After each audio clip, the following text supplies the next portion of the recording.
Hey beauties, welcome back to my channel. Today I am playing in a very exciting brand new palette from Natasha Denona. I feel like I have been waiting on this for an eternity because it was accidentally released on Feel Unique and I ordered it there. I think I ordered it like May 22nd or something like that, and then this whole drama happened. I didn't get the palette, and then I had to reorder it through Sephora. I overnight shipped it. I've just been like, give me this palette. So I am elated to have this in my hands finally. So what I'm going to do is I'm going to show you guys swatches, give you guys information. I'm going to show you this eye look right here, and then I will show you guys some comparisons as well as my thoughts at the end. But let's go ahead and open her up. She is beautiful. This is the Natasha Denona Sunrise Palette. And the first thing you're going to notice, other than the beautiful packaging, is that it is a little bit smaller than her typical 15 pan palettes. Now I'm going to show you the size difference against the sunset. Yeah, the sunrise, that's sunset.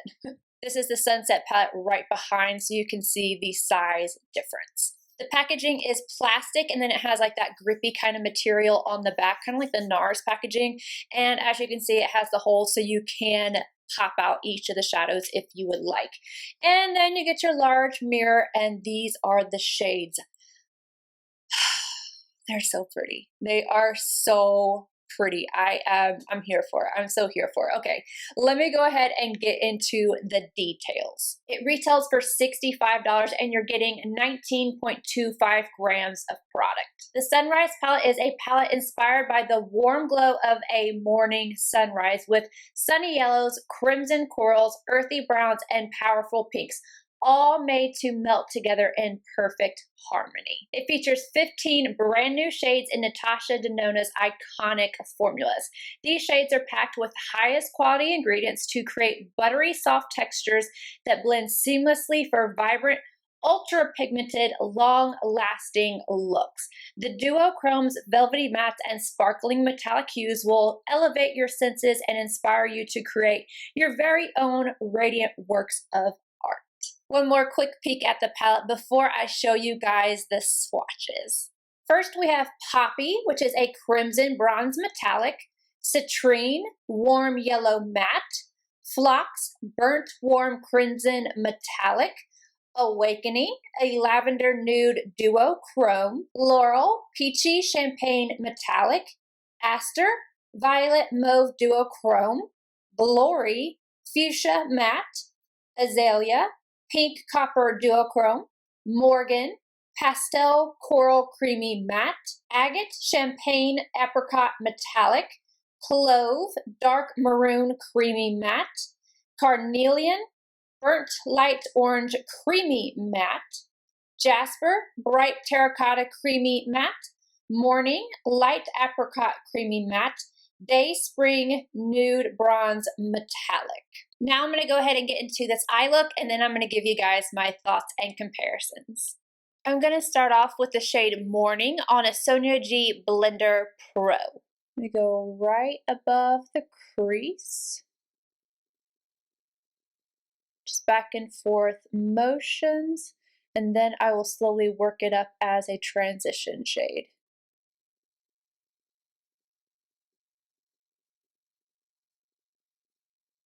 Circular motions to really make sure this color is nice and blown out.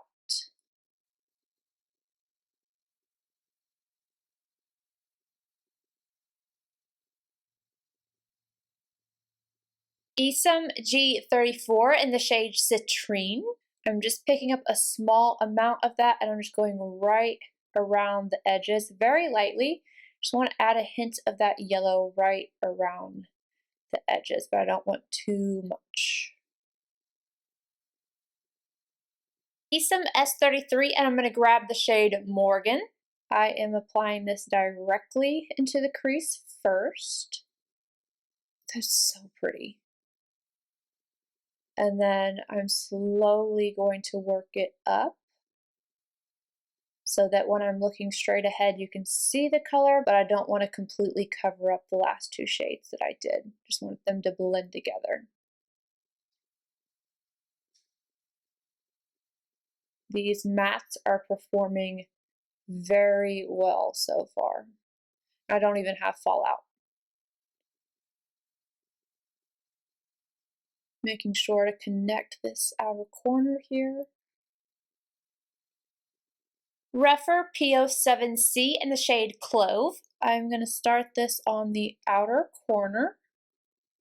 Has really nice pigmentation to it. I'm first tapping this into place. I'm slowly going to bring it up into the crease.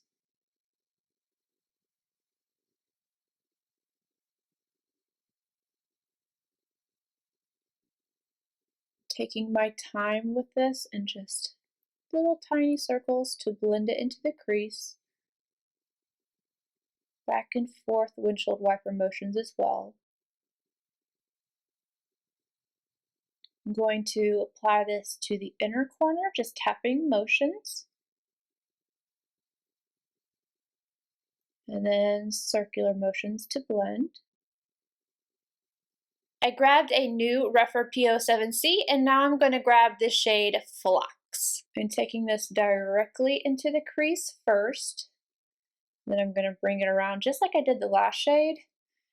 The point of this is just to add a little bit of that sheen and a little bit of red.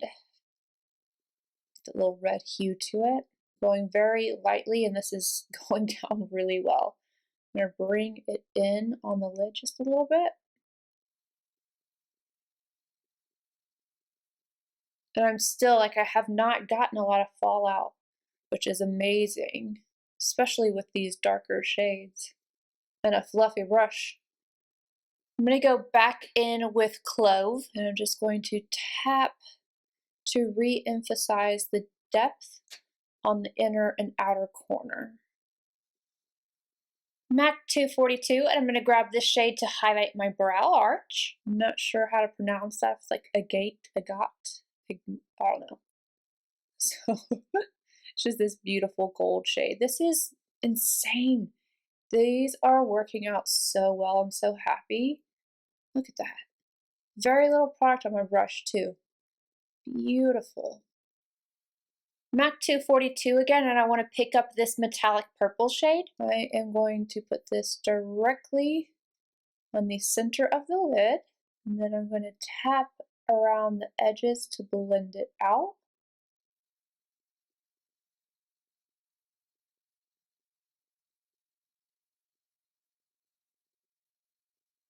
Same brush, I just wiped off the excess. Now I'm going to take the shade Awakening. I'm going to add this to the center, just the very center, just to add some depth or dimension to the look. Not adding depth. I'm actually highlighting the center of my lid.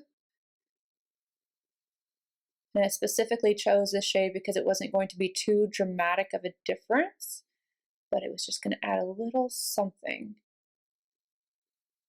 I'm about to move on to the lower lash line and wipe away some of this bake and reapply, but I want you to see the amount of fallout I got. Mainly this was just from the shimmers. I didn't really have any issues with the mattes, but I'm about to go to the lower lash line, so I'm going to wipe this away. Rephr P07E in the shade Morning. I am going to smoke this out on the lower lash line, bringing it down just a little bit.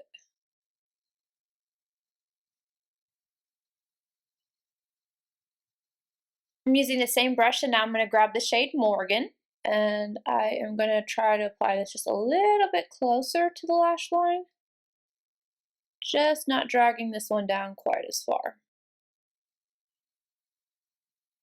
Rephr 03 in the shade Clove. I am going to place this right up against my lower lash line. This is the world's best tiny brush. It's so small. It's like the smallest pencil brush I have, and it is crazy amazing. I love this brush. It's such a good detail brush. Now I'm going in with a Wayne Goss 05 in the shade Laurel. I am applying this to the inner corner, and then after I get this laid down, I'm going to go ahead and add my mascara, liner, and lashes. And I'm also going to finish off the rest of my makeup look. To finish off the look, I went ahead and added on a pair of Kiss Ritzy lashes and Boss Milk liner on the top inner rim. Before I get into comparisons, I want to give you guys my first impression thoughts. Now, obviously, I have not used every single shade in this palette, but I used quite a few. I wanted to do multiple looks. I will do another look with this palette, but I just do not have time right now. Mama is busy. But with that being said, I am so impressed. This is what I want to see from Natasha Denona. You could see how creamy the mattes were, how well they blended out, and really there was not much fallout from the mattes in general. I think the one that I did get a little bit with was the darkest shade, which was Clove. I got more fallout from the metallics, but that's to be expected. I am over the moon though. I feel like everything applied how I expect Natasha Denona shadows to apply. I'm in love with this look. It's very seamless. It's very blended. It was effortless for me to do. It didn't take me a bunch of time to sit here and blend everything out, even though I used so many shadows. They just went on top of one another without creating a muddy mess. I am thrilled with this palette. The color story in here is beautiful. And yes, we are seeing a lot of these shades, like the yellows, the pink shades, the watermelon, the reds, whatever.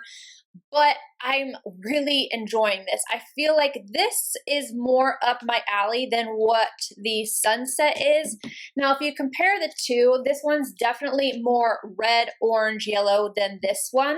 And I will insert a picture because I feel like pictures just, I feel like you can see better than just on camera. This one is much more brown, yellow, and red. I do not feel that if you have the Sunset palette that if you wanted the Sunrise, you're going to have a bunch of multiples. I think that these are two different palettes. If I was going to pick between the two, I would definitely go with this one. I feel like these tones, along with other palettes that have been coming out, are like the updated warm tones. I'm really, really feeling them, especially when they've been mixing them with the purple. I just think that's absolutely stunning. So I love this palette. I'm giving it an A. A+. I love it. It's beautiful. There's nothing that I have to complain about. And I actually love the size of this. This is perfect. I also really like the price point on this. I feel like you're getting the perfect amount of shadow. You're not getting too little or too much. $125 versus $65. I know that there's a size difference, but man, this is like the perfect size if you ask me. I would be okay with her doing all of her palettes in this size. I love it. I love it. Okay, let me stop talking and blabbering about how much I love this palette, and I'm going to show you a few more comparisons. Again, I'm going to insert pictures because I just feel like you see truer tone there. But people are asking me for the Viseart Soleil, so let me show you. I'm just going to point out the differences. You're obviously not getting that matte purple in this palette. You're not getting that duochrome purple either. This purple is just very different. The shades that are metallic over here, you aren't getting in here. These two down here are very different than the ones in here. The yellow in this one is much brighter than this one. So I don't feel like these are the same, but I feel like these two definitely complement each other. But I don't think that if you have one and you want the other, that it's going to be overlapping shades. I also got asked about the Anastasia Riviera palette. So here we are. Let's see. There we go. Yeah, those are very different to me. I wouldn't consider these to be the same at all. And then lastly, I'm going to show you the Warm and Rose edit from Viseart. So there you have it, you guys. I am 100% on board with this palette. If you're interested in it, I definitely suggest you grabbing it. I'm so happy with it. I love it so much. And I love this eye look. I love this palette, and I'm going to be quiet now. I just get excited, and I love it when I get excited about makeup. But you guys let me know what you think. Did you pick this up? Are you planning on picking this up? And I'll see you guys in my next video. Bye, guys.